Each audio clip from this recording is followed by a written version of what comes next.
Hello everybody, this is GPC 63.9 and it's been a little bit since you've heard my voice. Last week for the GPC I was unable to record audio, and this week I am, but it's a little muted due to some complications with my workspace, but that doesn't matter now, because we're here with week 2 against Shadow Valley Murk. Now, this game I was a little more afraid of than the last one, and I needed to up my game from the previous battle, so I constructed a bit of a more useful team than previously. So we're going to go over the team, what it can do, what it can't do. We're going to start off with Jellicent. Jellicent is here, sandwich with Scald, Magic Coat, Recover, and Ice Beam, with a Calm Nature, 252 in HP and Special Defense, and the leftovers. Now this thing is here as a defensive check to Manaphy. Manaphy on Shadow Valley Murk's team was a huge impediment to my team building process. You'll see the full team of his on screen right now. It was a huge impediment to my building process, and it destroyed a lot of my team. So Jellicent was a defensive check to that, as well as being a check to Aromatisse, who it kind of worked, but not exactly. It was more of a defensive check than a offensive check. So Sandwich is there to take hits all day. I knew I needed to bring this like immediately, despite the fact that it could still take full damage from Megalopunny since of Scrappy. I still needed to bring Jellicent for this one. Then we have Tornadus Therian again, 32 double D, with a Choice Scarf this time. U-Turn, Hurricane, Psychic, and Tailwind. I realized I messed up last time having Air Slash over Hurricane, and I knew that Life Orb messed him up, but I kind of needed Choice Scarf on this thing. And the reason I needed Choice Scarf was because Choice Scarf would allow me to outspeed just about anything he has on his team, and I needed that speed because of Megalopunny. Megalopunny was the other major threat to my team. Really, those were his two major threats he had against me, Megalopunny and Manaphy. And he did end up bringing both of them, which is not surprising at all since they're both incredibly useful, but I needed something to outspeed this guy, so I had U-Turn, Hurricane, Psychic, and Tailwind. Max investment on special attack and speed with plus in speed. I should have gone plus special attack because I didn't actually need as much speed as I thought I did. It turns out that his Aerodactyl was not invested to outspeed anything with a Scarf, so I could have gone with that instead, but I didn't. Oh well. So U-Turn to get switch out on anything that was weak to Bug, being Meloetta and Tangrowth, Hurricane for huge damage, Psychic for coverage and reliability, because it also does more damage to Nidoqueen, which I needed for sure. And then Tailwind, because if this thing's gonna go down, you gotta go down fighting, so I gave it Tailwind for just in case Tornadus Therian can set up a Tailwind and then get taken down by a hit, and in comes a sweeper to clean up the rest of the game. So that's what I had in mind with Scarf Tailwind. It's a bit weird, but it kind of works out. You'll see in the game. You got Gumby again, Mega Gallade with Close Combat, Zen Headbutt, Swords Dance, and Poison Jab. Simple Stab and Poison Jab for coverage against Aromatisse and Tangrowth. Swords Dance to obviously do a lot more damage as time goes on. It's a pretty simplistic set overall. Jolly Nature, just wanted to get as much speed on this thing as I can, without being like ridiculously like over invested in speed. I wanted to make sure I had enough attack as well, so 250, 252. I didn't really modify the EVs too much on these Pokemon. They were pretty simplistic, pretty easy to scope out.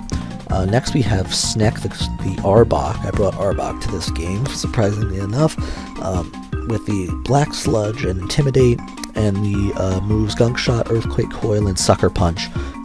As you'll see, this set is rather effective, surprisingly. I invested most into HP and Adamant Nature, and I gave a little bit of points into speed because I was thinking that he might actually have a Nidoqueen to outspeed Mandibuzz, since they're roughly the same speed. So if Nidoqueen is going to speed creep Mandibuzz, I'm thinking that maybe I can speed creep that speed creeping. So I invested a little bit into the speed there. Sucker Punch for priority, and for Meloetta takedowns, Gunk Shot again for the anything weak to poison, and Earthquake for reliable coverage, as well as just destroying that Nidoqueen, because Nidoqueen is another huge threat to my team. Then we've got Roadkill the Mandibuzz with Knockoff, Defog, Roost, Brave Bird, the ability Overcoat, and the Rocky Helmet. Max investment in defense with a little bit into attack and a lot into HP. Mandibuzz is mainly here as a defensive check to Lopunny. It didn't exactly work, but it works better than Mandibuzz played in the last game. Knockoff is there to get rid of items, obviously. Defog to get rid of hazards. It wasn't like essential, but it was probably bound to happen, and it does end up happening.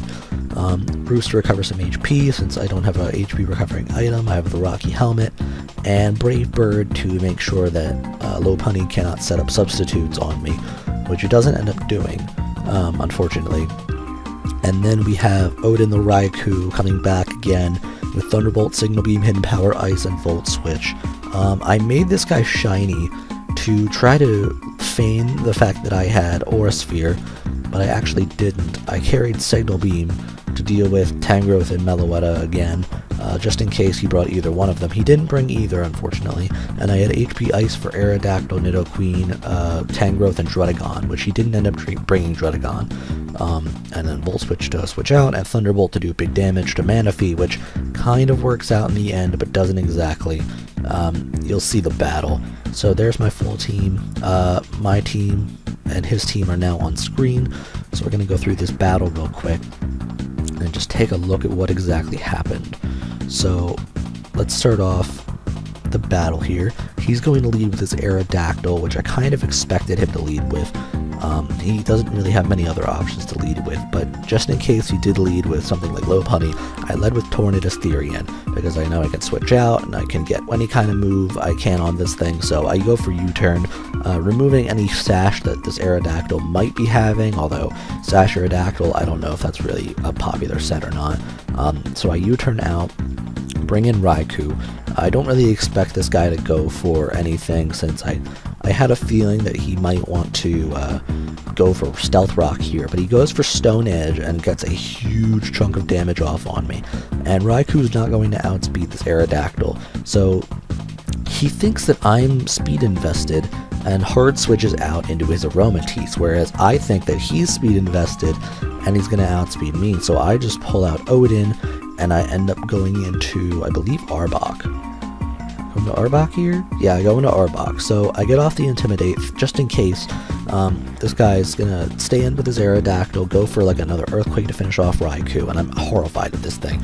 But Arbok is on the field, and he pulls out with Aromatisse because he's afraid of Gunk Shot, and goes back into Aerodactyl.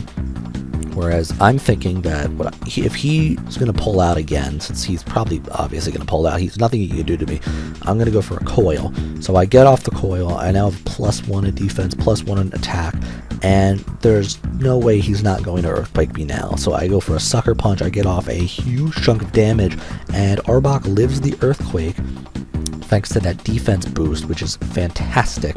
So now Arbok is sitting here with a free Sucker Punch victory, getting a little bit of health back from that Black Sludge. And I'm thinking that, okay, he's probably going to Roost now, so I don't want to go for Earthquake, but just in case he doesn't, and I mean I do have a chance of living, so I'm going to go for Gunk Shot here on the chance he switches out, because I thought he was going to switch out here, but he didn't. So I could have killed with Earthquake, but I go for Gunk Shot, get a solid amount of damage off, and then Sucker Punch ends up taking this thing out. In the long run, this actually does end up helping me, because I got more health back from Black Sludge than I would have gotten if I just knocked it out with Earthquake. So that's another thing right there. Not to mention the fact that I hadn't revealed Earthquake, so kind of helpful, but not exactly, now that the only thing that was weak to Earthquake aside from Nidoqueen is off the field. So he's going to bring in Lopunny, he's going to Mega Evolve it, and he's going to go for a Fake Out now. Just trying to get off a little bit of damage here. I'm hoping that he doesn't go for Fake Out and I go for a different move instead of Sucker Punch, because I know it's going to fail. He gets off the flinch, obviously, for the Fake Out, and at this point, I'm thinking that if I leave Arbok in, Arbok's going to die. So I don't want to sacrifice Arbok just yet. So what I'm going to do is, after getting a little bit of health back, I'm going to pull out of my Arbok, and I'm going to come back into this Mega Lopunny with Mandibuzz, since it's exactly what I have to kind of counteract this thing. He goes for a return, gets off only 28%, and it's hurt by the Rocky Helmet, so that's fantastic. Mandibuzz taking all of the hits for the team, which is great. He's going to pull out his Mega Lopunny the next turn, maybe afraid of the Brave Bird, I'm not exactly sure, and he goes into his Nidoqueen. What I'm going to do at this point is I'm just going to Brave Bird, thinking he might try to substitute on me, maybe go for an Ice Punch. Either way, I know I can live it. I'm going to go for Brave Bird. I don't get much damage off, though. Not surprised, since I didn't really invest at all. So I'm going to pull out of Roadkill, and I'm going to come out into Gumby. Now, Gumby can do a lot of damage to this Nidoqueen, and Nidoqueen's just going to go for a Stealth Rock. So at this point, that's a huge turning point in the game for him, actually. He doesn't realize this yet, but it's going to be very difficult for me for the rest of this game to bring in Mandibuzz safely and defog those rocks away. And I don't think he exactly realized that when that happened, but that's exactly what happened. So I'm going to Mega Evolve here with Gumby, and I've got a pretty strong feeling he's going to switch out. Nidoqueen can't really knock me out with anything, so I'm going to go for a Sword Stance. My attack is up now, and I go for a Poison Jab, hoping that it might kill. I'm hurt by the Rocky Helmet, and he is poisoned by my Poison Jab, which is unfortunate for him, as he goes for Giga Drain and only gets back a little bit of health, but that's not really going to matter, since Gumby is now on the field with a pretty solid amount of HP left. Now, what I should have done at this point is switched out into Mandibuzz, but I didn't do that. I just wanted to get rid of this thing, and on the off chance he switched out into something else, I go for Zen Headbutt, get more Rocky Helmet damage, and down goes the Tangrowth. So I got 2 kills now, and you know, Gumby's sitting here kind of ready to do some damage, but I don't know exactly what to do with him at this point. And I'm pretty sure that he's going to go for a Fake Out and take me out. He doesn't go for Fake Out, just goes for a return and knocks out Gallade anyway. So down goes Mega Gallade, unfortunately for us. So now our Mega is down, our Sweeper is down, and our major offense to the Mega Low, well, to most of the team is down. And at this point, I'm going to come in with Arbok again, go for Intimidate, and he's going to pull out and go back into Nidoqueen. I could have gone for Earthquake here, but I didn't. I didn't exactly think like that. I went for Coil, and unfortunately, I'm like, okay, so what's going to happen here is this Nidoqueen is slow. I mean, I had a strong feeling it was a slow Nidoqueen. Unfortunately for me, it was not a slow Nidoqueen. I could have gone for Sucker Punch here, but he goes for Earth Power, takes me out.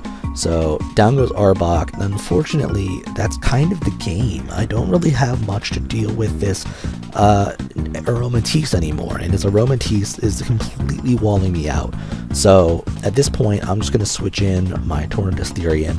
I'm going to do what I can to try to fight back his team, but at this point, this Aromatisse completely walls me now. So if I had played a little more offensively with that Arbok, I could have easily finished off the Aromatisse or the Nidoqueen, and that would have been it. But unfortunately for me, because I let both of my Pokemon that took out Aromatisse go down, this whole team is doomed. So now Hurricane does nothing to me, since it's a very, very bulky Aromatisse. I switch in Jellicent just to see what I can do. If he's going to go for any Toxics, I have Mirror Coat, and I can just reflect it back onto him. However, at this point, I'm not aware he has Aromatherapy, so that's not going to matter in the long run. I think he has Moonblast, Wish, Protect, and Aromatherapy, but I'm not sure if he has Protect or not. Regardless, at this point in the game, you know, he hasn't shown off all of his moves, but he's gonna go for a wish here, and at this point, like, I just kind of know I'm doomed, but I'm gonna do what I can to fight back the rest of the game, and you know, we'll see what happens from there. So I go for another Scald, I get off the burn, I'm like, okay, well, if I can whittle him down, maybe he'll go for Protect again. Nope, he goes for Heal Bell. Not Aromatherapy, it was Heal Bell. So I'm like, crap, he can heal all the statuses I inflict on him. That's not going to be good. And in comes Sharkbait the Manaphy, who can now wreak havoc on my team aside from Raikou. Since Raikou, you know, for one, I can't just switch in Mandibuzz to defog these rocks away, because the problem is that if I do that, there's a huge risk of him getting killed with Ice Beam. And what he's going to do is go for Shadow Ball, which I guess he brought for Jellicent. Good move on his part. And what I'm going to do is I'm going to bring in my Tornadus Therian, thinking that I can get a Tailwind before I go down. And unfortunately, I don't go down, which is a little weird. Tornadus actually lives, so I get up another Tailwind, and I decide to bring in Raikou. I'm hoping that this thing can knock out a Manaphy, but I don't think it will. And he pulls that Manaphy and goes right back into Aromatisse, and that's definitely game. If I had Iron Head on this thing, it might have knocked it out, but I don't think so. Aromatisse is incredibly bulky, and unfortunately, that's basically going to be the game. From here on, I just try to go for a Thunderbolt. It doesn't really have much of an effect. Moonblast knocks out Raikou, and then I bring in Jellicent, go for another Scald. It's not going to matter, because he's just going to pull back out into Manaphy, and he's going to take out the rest of the team after a Tail Glow. So that's going to be game. Good game to Murkrow. Mr. Murkrow. Shadow Valley Murkrows, they did a great job. Always a very good team. If I played a little more carefully with that Arbok, I could have actually had the game this time. This was a far more competent team. To the person that helped me make this team, or at least make revisions to the team, thank you very much. I'm not going to disclose his name, because that could give away my strategies. What if I want to ask him for advice later? So thank you very much to the person that helped me make this team. The ideas were mostly mine, but the Arbok having Earthquake instead of Glare, which I had originally, was his. What else? Raikou was his idea. Having Brave Bird to check for substitutes. So, all pretty essential stuff here. Thanks again to him, and I will see you guys next time. Next week, I can't remember who we're playing, but you'll find out when we face that opponent. So we'll see you guys next time.